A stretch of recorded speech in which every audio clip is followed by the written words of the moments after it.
Hey guys, welcome back to the channel. If you're new to this channel, my name is Joe and I'm a content creator from Canada. Today we're actually at the beautiful Eau Claire Gorge, so this really awesome hike near North Bay. I decided I was going to shoot some stuff with my new DJI Mavic Air 2.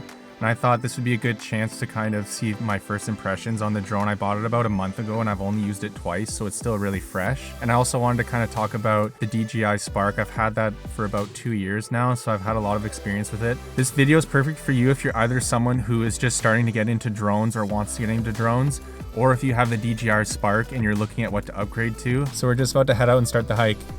I've had the Spark now for about 2 years and I've literally brought it across the globe. I had it for my trip to Indonesia and Australia, so I got a lot of footage and experience with it. So I'll throw together a little 30-second montage so you guys can see what the potential for that drone is.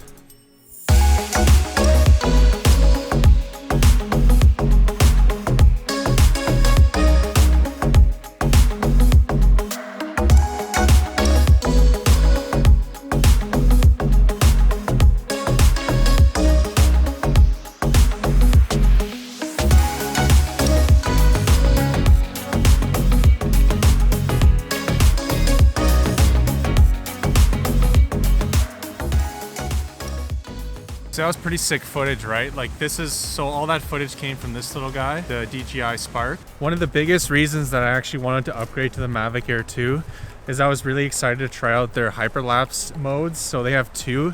I believe you can shoot in 4K and 8K, and I've actually never tried it before.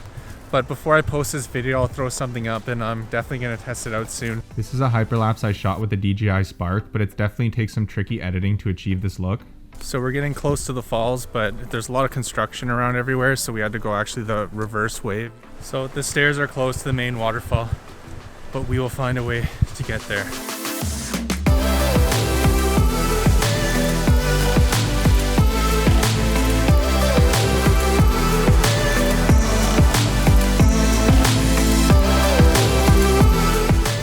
So we just got to Eau Claire Gorge. We had to just go all the way around. And the current is so strong right now, it's crazy. Like the size, this thing really has never let me down. Her name is actually the Nighthawk 2.0 and the Nighthawk 1.0, long story short. I was flying in Bali near a waterfall and I lost transmission for about 5 seconds. And I turned off the obstacle avoidance, so it flew actually right into a waterfall. So that's how I lost the first one. But that's the only issue I've ever had with the Spark. Otherwise, it's been amazing for me. So like I talked about, I just upgraded to the Mavic Air 2. So I have it right here, still unnamed. And if you see just side by side the comparison, there's not like a crazy big difference. Except for the benefit of the Mavic Air 2 is you can actually fold the arms in, so you're saving a lot of space that way, and this really doesn't take that much space in my backpack anyway. A really big reason why I wanted to upgrade is that it can shoot 4K 60, and you also have the option if you want to shoot in high definition or 1080p slow motion, so 120 or 240 frames per second for the Mavic Air. I shot the waterfall at 240 frames per second just to show you what it would look like. Keep in mind that you can't shoot at 120 or 240 frames in 4K with this drone. For the DJI Spark, it's actually stuck at, you can only do full HD and it's 30 frames per second, so you can't change the frames at all in this drone. The slow motion wasn't a really big factor for me with the Mavic Air 2. I don't really shoot that much sports or anything like that, but if you are thinking of getting a drone, you're gonna be shooting like, I don't know, motocross or anything like that where you'd want to slow down the footage, then I'd highly recommend this, and you won't be able to do that with the Spark. Another big difference between these two drones is that the DJI Spark only has its front sensor. And the Spark actually also has a sensor on the bottom of the drone. And the Mavic Air 2 has sensors in the front, the back, and the bottom of the drone. And so far with the Mavic Air 2, I am so impressed with this drone. It's such good quality for the price. So I bought the Fly More combo. It comes with extra batteries, the controller, some extra propellers. And you also get an ND filter set of 256, 64, and 16.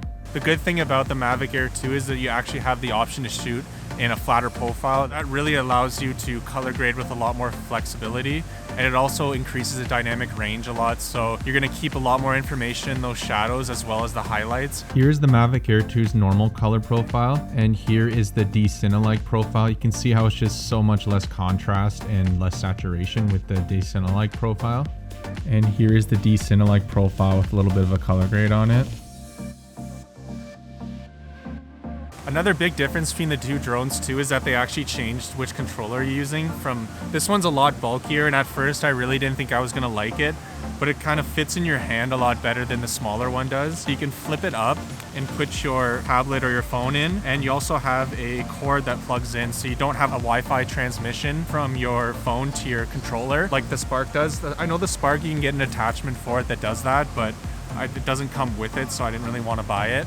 One issue I have with the Mavic controllers, you actually have to screw on the joysticks, and I could definitely see myself losing it at one point. The Spark is also really loud just for how small the drone is. It sounds like a giant bumblebee. I definitely thought the Mavic Air 2 was going to be louder just because it's a bigger drone. Alright, so I'm going to throw both these drones up in the air, and obviously it's kind of an unfair comparison in some ways because the Mavic Air, you can shoot at 4K 60 and it also has a larger sensor. Definitely the DJI Spark, you get a lot of bang for your buck. It's a really, really good drone, and it's such a beast for just how small it is. It's actually unreal. I'm going to throw both drones footages and let's see if you guys can guess which is which.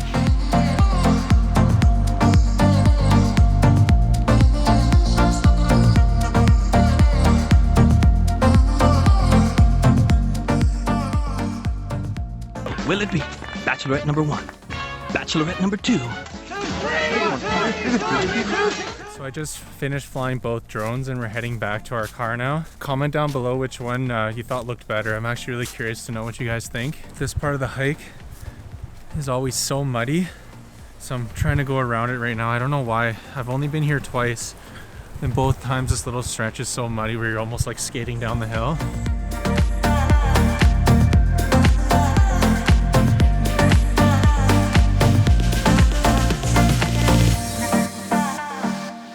We're finally done that hike. See you guys in the studio for my final thoughts on what drone you guys should get. And we're back. So there's two things that I wanted to mention about both these drones before I finish this video that I forgot to mention earlier. The first thing is the flight times for both drones, which is obviously super important when you're flying a drone. The Spark, you'll get about 10 to 15 minutes of flight time. I find I averaged about 12 minutes or so. It really depends. If there's a lot of wind, it's really going to cut down your battery life with the DJI Spark. And for the Mavic Air 2, I've found that I've only flown it about 4 times, but I'll average about 25 minutes or so. That also does depend on the wind. I haven't flown it in really windy conditions yet, but it definitely handles the wind a lot better and it's not draining the battery as much. And the other thing is that for the DJI Spark, there's actually presets for your white balance. So it's a little bit annoying for the Mavic Air 2. You have to actually just put the Kelvin units in depending on what time of day it is or what your lighting conditions are.